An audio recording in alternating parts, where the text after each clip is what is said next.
Salon कैसे हो आप सब। और मैं आप सभी को बताना चाहूँगी कि मैं अभी आई हूँ मुंडन संस्कार में, तो ये मेरा फर्स्ट व्लॉग है। आप सब जरूर देखिएगा इन तक, और हम कैसे कैसे क्या करते हैं वो आप इस वीडियो में देखिएगा।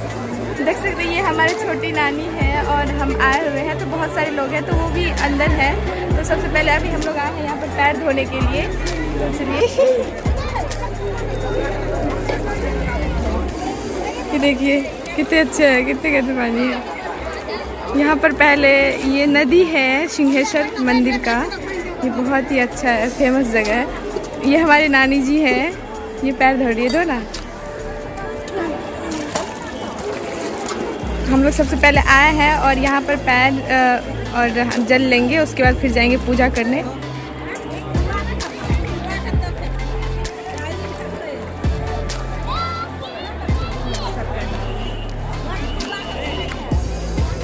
हो गया।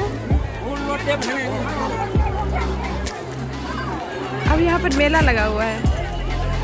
वाह, फर्स्ट टाइम आए हुए हैं।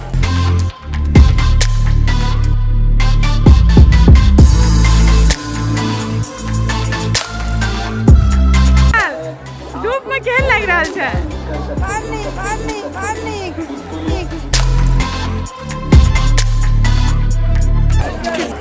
तो अभी हमारी मामी लोग आई हुई है और तो इसलिए वो लोग अभी पैर धो रही है और हम भी इनके साथ आए हैं। तो आप देख सकते हैं सब परेशान हो गए धूप में, बाप रे बाप, इतने सारे, इतने धूप है। और जिनका मुंडन है वो अभी तक नहीं आया है, बस आने वाला है, तो वो भी आएगा अभी वहाँ पर। तो हम आपको आप लोग इस वीडियो के एंड तक बने रहिएगा ताकि आप लोग देख पाइएगा कि हमारे मिथिला में संस्कार, मुंडन संस्कार कैसे होता है। तो हम आप सबों को इस वीडियो के माध्यम से बताएंगे। प्लीज़ आप सब इस वीडियो को एंड तक देखिएगा।